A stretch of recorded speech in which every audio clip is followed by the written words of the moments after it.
Welcome to Mental Wealth, the podcast to invest in your mind. Here I will help you make sense of your mind and behaviours, giving you the tools to have your best life. There is so much to share, so let's get into this episode and explore another great topic. So welcome to episode 26. And in this episode, we're going to really drill down on patience and how it can play out, how useful it is, but also the opposite to that. And with me to create this episode, I am delighted to say that I'm joined by a very special guest, Naomi Holbrook. So welcome to this episode. Thank you so much, Alison. Lovely to be here with you on your podcast. Brilliant. So tell everyone a little bit about who Naomi is first. Yeah, so my name's Naomi Holbrook, as you just said. I am the Midlife Transformation Mentor. I'm a certified nutrition and weight management coach, and I help women in midlife to revolutionise their health, happiness and hormones. Brilliant. So we've definitely got a good expert in the room. And before we started recording, we were just sharing that our own journeys are part of our work, aren't they? And I'm very keen to talk about that. And I know you've probably got some things we can share. But I think if we keep in mind that situation that we all find ourselves in, especially today, Amazon deliveries the next day, even 10 o'clock that night, instant, we want everything instant. And when we think about things like confidence and self-worth and self-belief, we cannot have that overnight, can we? No, absolutely not. And it has taken me the best part of 9 years to figure out a lot of the answers behind why I never got to where I wanted to get to, why I wasn't able to free myself of depression earlier on, why I wasn't able to take control of my health. And you're right that, in the society that we live in now, we expect everything at the push of a button. We, can get whatever we want whenever we want. And we want that instant gratification. And we're not really prepared and we don't really understand that actually there's a lot of work behind the scenes and it takes time to get to wherever it is that we're wanting to get to. It takes time to get to that goal. And I think this, well as time, we need to think about what we get along the way, don't we? Because there's so much. And I think that's where some people get a bit fatigued because they it's not happening quick enough. It's not coming. But actually, sometimes in that moment, there are other information. The fact it doesn't come quickly. We have to learn about resilience, about patience, which is our main theme for today. And I think it's so important, isn't it, for us just to be able to think about what that might look like and how do we manage when we want it today. So tell everyone a little bit more about your experience. You've hinted that you took some time, and me too. It took me years to get to where I am today. Absolutely. And I just want to quickly sort of hone back in on what you said there, because that is just so important. And I didn't realize that part until the last couple of years, that everything I did was sort of goal orientated, and I didn't focus on the process and the journey. It was always about the outcome. So if I didn't get to the outcome and the goal quick enough, I felt like I'd failed. But actually, this last couple of years, learning resilience, learning patience, all those different things, you actually learn so much more about yourself in the process, but also you learn other tools and other strategies. Maybe they're not the ones that you thought you were going to learn. Maybe they're not the ones that you necessarily set out to. But if you are so tunnel vision on that one goal and that one outcome, you don't learn all the other things along the way. I love that. I love the fact you've highlighted that again. I think it's important for us to say that. Yeah, a perfect example. This year I failed at a huge goal that I had set, and that was to climb Mont Blanc at the end of August. I trained for sort of 7-8 months with a team. We went out there and we didn't manage to summit. And it was really quite ironic. I phoned my dad when we got back down that day and I said, listen, I just need to let you know we didn't make it. And it was so interesting, the first words that came out of his mouth: what a waste of 9 months of my training. And I got a little bit ouch. Yeah. And the first thing I said was, not at all. Nothing has been a waste. I have learned more about myself in this process, in this 9 months. I have grown in confidence, grown in belief, grown in every single area.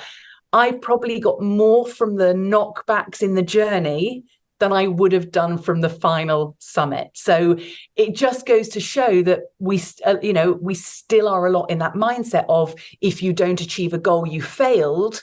And what a waste of your time to go through that process. But for me, it was the greatest learning, like you say, of resilience, of patience, of confidence, of belief, of all those different things. I love that. And well done for even tackling something like that. I mean, I think that sort of challenge is something to be honoured in its space. So for me, it isn't, like you say, always about the end goal. It's about what happened for you to get there. It's interesting that you say that, Naomi, because in a couple of weeks, I'm interviewing an amazing young person called Mel Kelly, and she and I did the Yorkshire Three Peaks, and we talked about the whole process of actually going and doing something like that. So for me, well done for even putting yourself in that place in the first place. As you say, you gained anyway. Absolutely. Yeah, brilliant.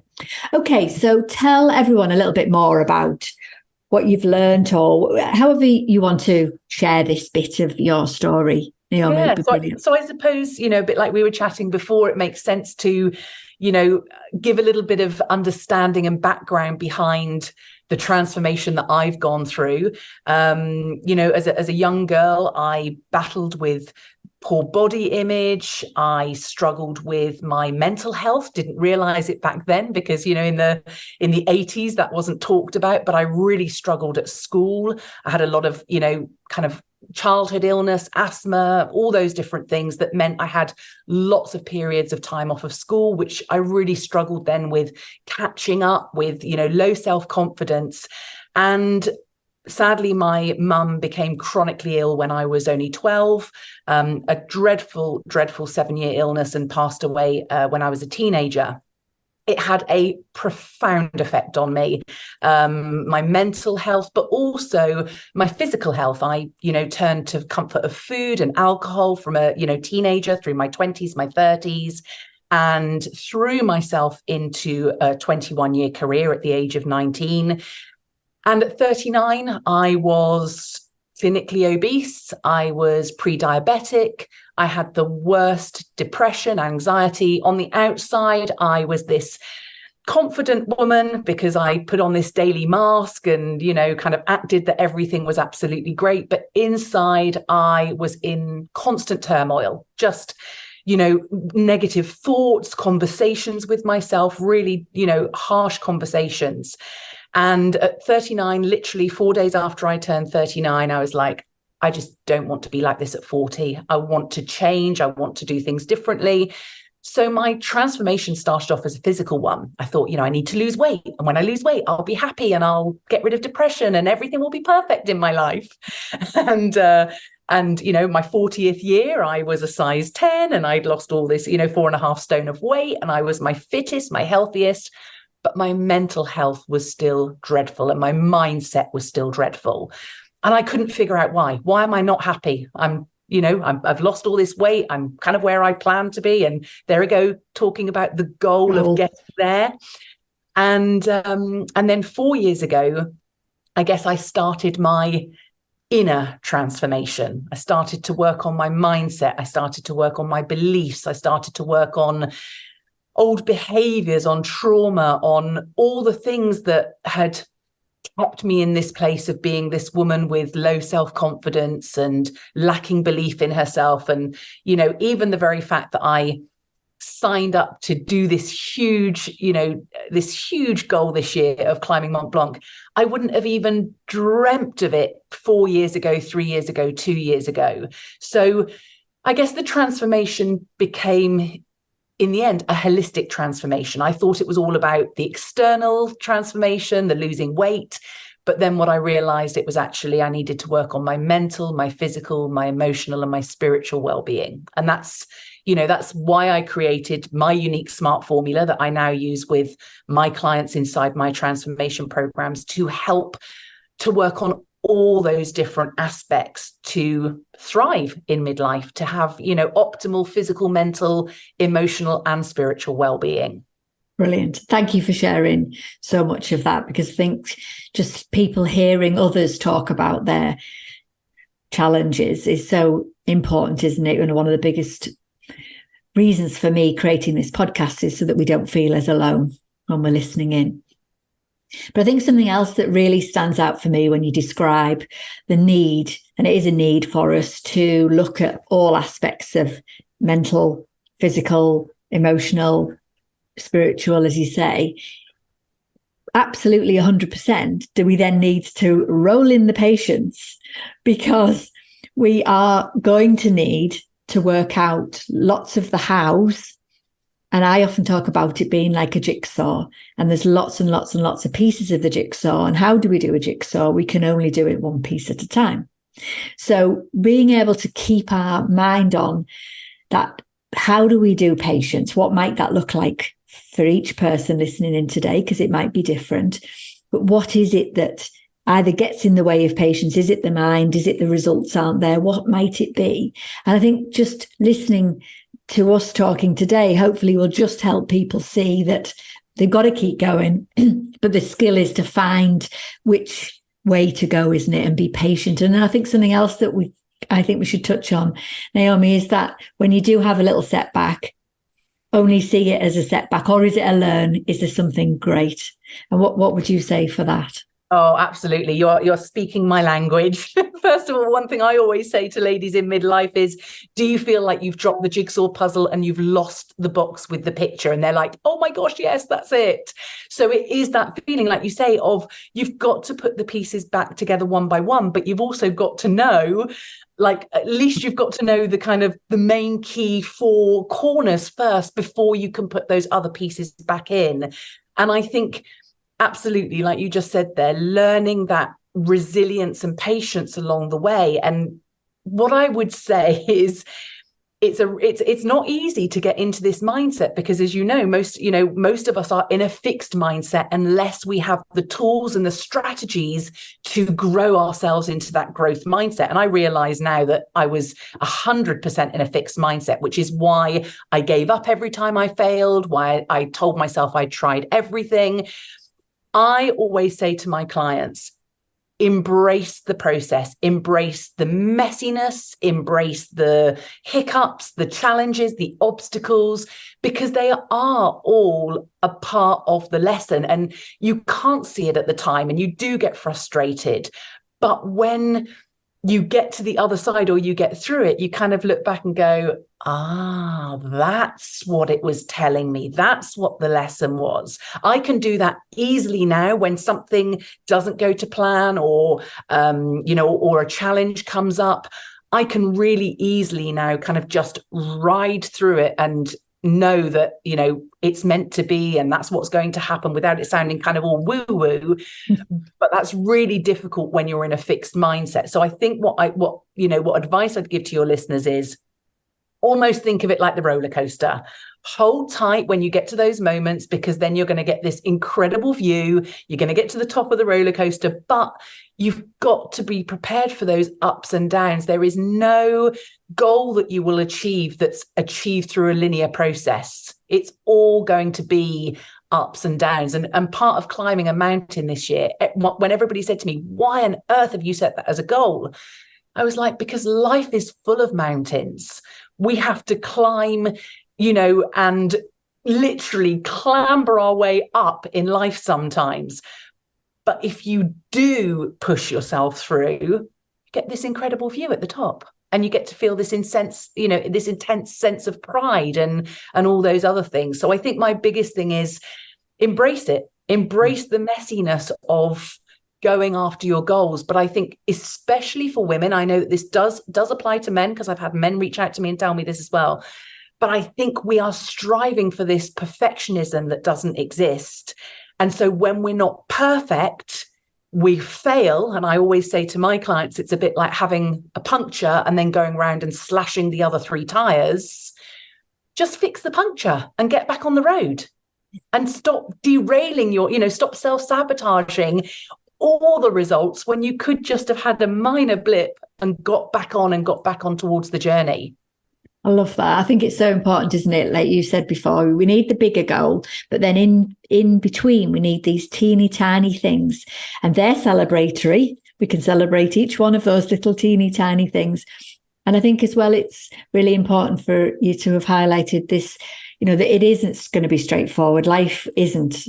It shouldn't be, and I use the word should rarely, because obviously should is often one of our challenges, but actually it shouldn't be easy. It should be a bit difficult. If you are very comfortable, then you're not pushing yourself in any space. You're allowed to have comfortable times, but what's next? And I think running parallel feels to me like we just need to be having that patience. And what might that look like? Is that self-care? Is that gentleness? Is that, what is it? What else is your patience? What other kind of things do you hear people saying, or do you yourself, would you put into the patience department? Yeah, for me, self-compassion. We are so quick to berate ourselves, to have such, horrible conversations with ourselves. And I always say with my clients, speak to yourself like you would your 8-year-old self, or speak to yourself like you would your best friend. Would you ever say to your best friend, well, you failed, so give up, don't, forget it? I said, no, you'd encourage them, you'd support them, you'd do all those different things. So I think self-compassion is a huge one for me. It's, and it's a learned behavior. I wasn't self-compassionate towards myself, but that's something I've learned to do over the last few years more and more. And I think self-awareness. If you cannot be aware of your behaviors, your self-talk, of your own misgivings, because we all have them, I have plenty of them, but I'm aware of them now. So I can almost navigate myself around the different sort of obstacles and challenges. And, I look back now, I've had coaches and mentors in my life now since 2019, so 4 years. And that is where, for me, I think I'll always have coaches and mentors, because I know that we do still fall, we do still stumble, we do still occasionally have those mind monkeys that try to derail us. But if you've got somebody else who can kind of help you and keep you accountable in those moments and question your thought process, it can make all the difference between you achieving your goals and maybe failing and quitting and giving up on them. I think that's really important to highlight. I think something that springs to my mind again when we think about patience and what that might look like for you, it's self-compassion, self-awareness. I couldn't agree more. And something that you said that I kind of feel like it is a tool that we often misuse or don't use enough. There's another word, but I've lost it. Don't use enough, we'll be fine. Is humour. Taking ourselves so desperately seriously. You sort of said it, well, I've got my misgivings, and then you had a little chuckle. And actually, sometimes, like you say, talking to a mentor, a coach, a best friend who might just draw out some of that. For me, being able to have a bit more of a giggle about something that hasn't worked out, or something that is a really strong, robust pattern inside you. But if you can be like, oh gosh, it's that again, I've done it again. I think that in itself creates patience, which then creates a better outcome, doesn't it? Yeah, you're so right. And I look back and I took myself and took life so seriously. Everything I did was kind of military operation. Everything was always structured and all of that. And I look back now and think, oh my gosh, I was making life harder for myself in every aspect. And, I'm in this phase of midlife. I'm in, the season of menopause. I'm also now going through that, kind of parenting the parent. I have a 90-year-old father who I've just relocated 300 miles away to live literally 3 roads from me, to make things easier for him at this stage of life. And this could actually be the most serious and tough and hardest part of my life. But we're kind of just going through it, A, with some humour, B, with some compassion, but also just, what is there to learn here? This is like, embracing what's an incredible experience. But it does depend on your outlook. If you are always seeing everything as, an obstacle, a dead end, whatever it might be, then all those things, then you won't have the patience to kind of navigate it in that way. But if you learn that patience, if you learn that self-compassion, like you say, that humor, it just makes everything a more pleasurable experience. And that, life is meant to, as you said, it should be challenging. It should have all these ups and downs. It should be, black and white one day and bright colors the next. That's the whole point. And I now ride all those different waves, and just, even on the days where things haven't gone to plan, it's fine. Tomorrow will be different. Tomorrow will be colorful and rainbows and everything else. But I think that's the problem, isn't it? So many people get caught in that spiral of, it hasn't worked out, I'm not good enough. You might pick up all the other old stuff that's outdated. We don't need it anymore, but it still comes back because it's still in there. That's the way the brain works. It's an association making machine, isn't it? So we're always looking for that, well, oh yeah, well, it's that, isn't it? Or it's because of that. And there's all them horrible old stories that come out. But I think just being able to go with the flow, I know it's not as easy as just doing that, but I love that idea of just being like, okay, what have I learned? What can I do differently next time? But not to see it as a stop sign, just see it as a bit of a speed bump to slow us down, maybe to bring in the patience, maybe to pause. Because I think that's the thing that else brings to my mind is we're often so desperately not wanting to feel that horrible feeling, whatever feeling it is, whether it's sadness, whether it's anger, whether it's jealousy, or whatever it is. We don't want it, do we? We spend all this time trying to stop ourselves feeling these feelings. Actually, they're normal. But in that trying to not do it, I think we make ourselves more and more miserable, don't we? Yeah, I couldn't agree more. And, it's only been these last few years that I realized that what I was trying to do, or was doing for 25, 30 years, was numbing all those emotions, not feeling them. When I felt sad, have alcohol. When I felt depressed, have more sort of, food that doesn't do me any good at all. And something I talk so much to my clients about is feel the emotions. It's okay to feel sad one day. It's okay to feel a little bit low. It's okay to feel all those things. It's natural to feel them, not to suppress them and numb them and hide them. It's why so many of us choose so many different, different outlets to stop us from feeling those emotions. But they're there for a reason. They really are. And they are there when people say, how do I get more confident? How do I have more self-worth? How do I get better, whatever it is you're aiming for?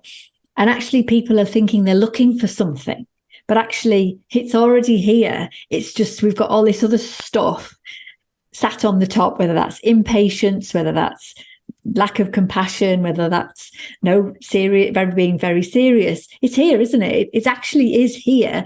And yes, we learn to grow and build on that. But I think that's the thing that it feels to me like there's lots of people out there who are looking for something as if it's going to come. And actually what we're saying is sit with some difficult stuff, because in there, it's going to come. It's going to come from inside out. And it's so interesting you say that, because I did a little bit of a looking back today. I was I'm going on Instagram Live tomorrow with a wonderful lady I met in Norway last year who's also a coach. And I said to her, do you know what? I haven't done an Instagram Live in so long. And I looked back on my feed and it's 2 years ago. And it was September 2021 that I went on Instagram Live for the first time. I wasn't confident. It wasn't perfect. And I set myself a challenge and I went live Monday to Friday every day for the whole month. And I remember people saying to me, I wish I had your confidence. And people say it to me all the time now. If I had your confidence, I would X, Y, Z. And I say to them, I didn't have confidence. It didn't come along on a bus and, and kind of get off and come to me. The only way you get it is by creating it. You've got to step into, like you say, all those uncomfortable moments, all those times and things that you fear. You've got to step into them, and your reward is the confidence. And each time you do the next thing and the next thing and the next thing, it just grows.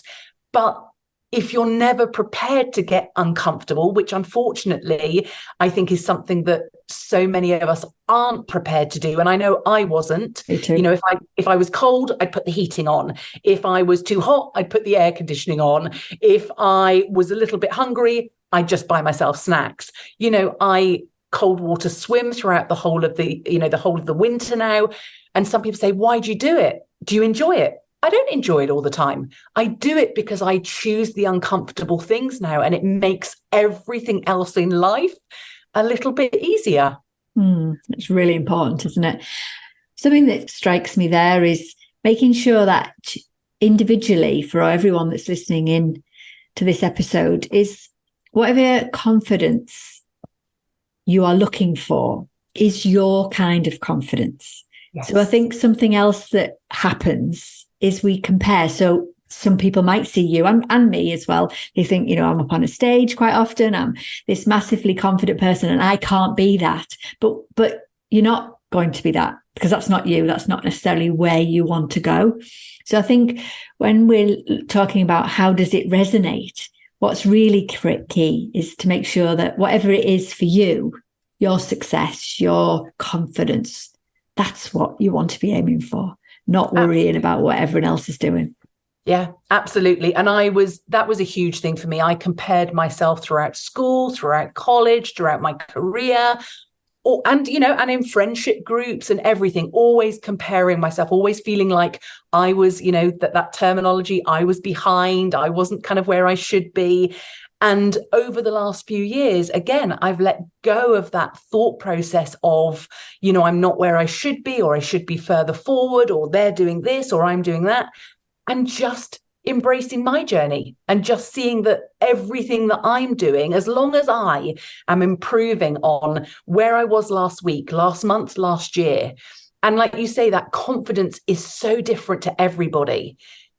It can be the smallest thing. And for me, it was, 2 years ago, it was going on and doing an Instagram live. Now I don't even think twice about, going on live or talking to an audience or any of those things. But 2 years ago, that was a huge thing for me. And I think that's the other important thing, is that start small, but start somewhere. And then it just snowballs. When you create that first bit of confidence, I always describe it to my clients as kind of almost like belief stacking. Once you've got a little bit of belief in yourself, you go on and you do the next thing, and you get the next bit of belief and the next bit of belief. And before you know it, you've created this belief, you've created this confidence, this courage, and you're more inclined to step out of your comfort zone more and more and more. Actually, for me, it becomes so addictive. I now just feel like I just don't want to be in a comfort zone anymore. I'm like, what's next? What's next? Where can I grow a bit more? What challenge can I put myself through? Because, the more you believe in yourself, the more belief you have to do other things. Yeah. And I think that's it, isn't it? Like you say, using the word addictive, but in a positive way, it becomes something that it becomes part of who you are, doesn't it? That you are somebody who doesn't necessarily stay small or stay easy. You start to think about what might be your next. And for everyone listening, whatever your next is absolutely perfect for you. Your next needs to still come with some patience. And what we're saying there is that means be self-compassionate, be able to take that little bit of time to think about your awareness, be aware of what's happening, and then bring in a bit of fun. Let's stop being so serious as adults. And all of that will start to create the movement, if we like, the little shifts that we're looking for. And the other thing that I always say, which often gets missed, is whatever your little shift is, celebrate. Yeah. Celebrate the small wins, because they make all the difference along the way. And I think something that you said at the beginning, which I think is really important, is when we can have some big goals, no problem. But obviously, if you're only focused on that, what another trap I see is that people then don't reward themselves for any of the effort getting there. And then if they don't actually get there, wherever there is, then they're just down on themselves, and they just feel very stuck. Yeah, absolutely. And then also when they fail at one goal, they have this belief system that they'll fail at everything that they try and do. So actually they stop trying at all, which is, just so sad not to then go on and achieve what it is that they really, really want to achieve. And I think what I often observe with people, I mean, I've been in this space for nearly 30 years now, people who aren't doing that, so they're staying safe because they don't want to put themselves uncomfortable. But actually, some of their sadness is coming from the fact that they're not actually reaching anything like their potential. So it's not even the fact that it isn't even about the pushing. It's actually about the not doing, isn't it? The staying safe actually becomes the problem. Yeah. And Absolutely. their sadness and their frustration and even their anxiety, depression can come from the fact that they're not doing. I know people who've found something, whatever their thing is. It might be dancing or singing or anything, climbing Mont Blanc, whatever you fancy.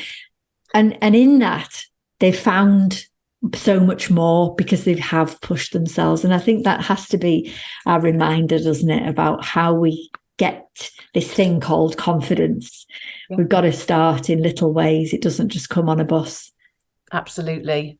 And it is so worthwhile. I was only, sitting down and doing a bit of reflection myself yesterday and just thinking the journey is, and I know some people say, oh, the journey, but the journey to getting to where you want to get to, the learning, the self-discovery, the self-development, the self-growth, it is full of rewards along the way, as long as you're open to seeing them and learning from them and taking them that they are part of the journey. They're not the knockback. They're not, you being unlucky. That's another word that I hear so often when people say to me, you're so lucky to live by the sea. You're so lucky to do what you love. You're so lucky to have the relationship you have with your dad.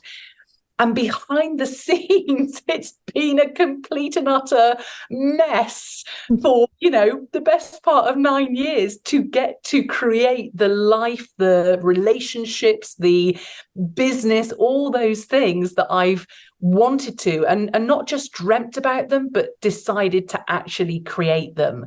But I think so often, and again, maybe a lot of this comes down to the world of social media. We see the after picture, we see the before and the after. We don't see the 9 years. What do they say? That you've entered me at chapter 9, you didn't see me at chapter 1. Yeah.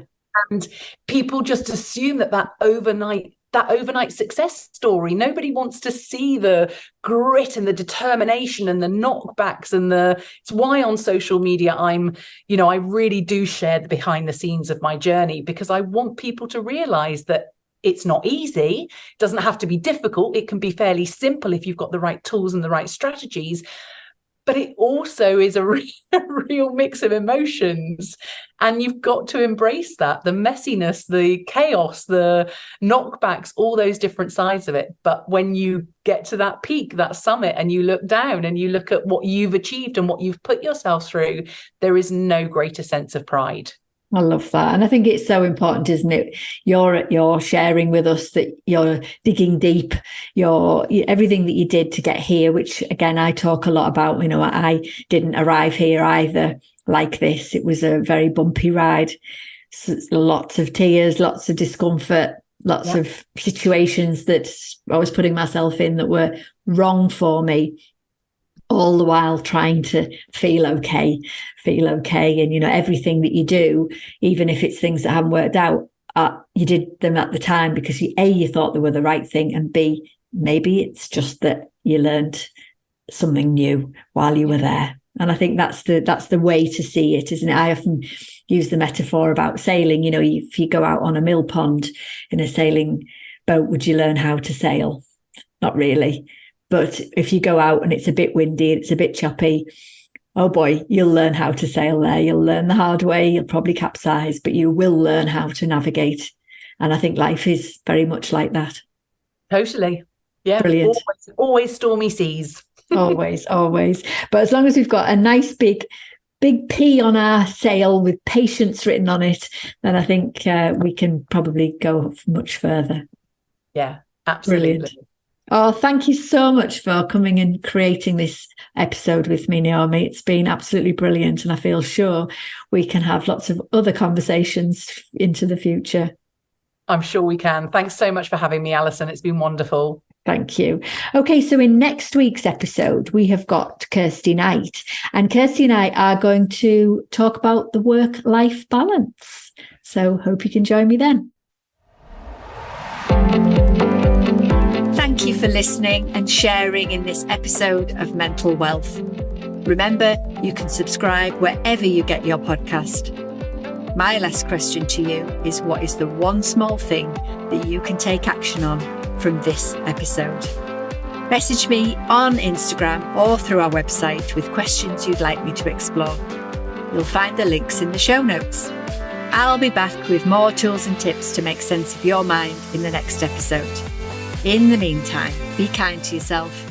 Bye for now.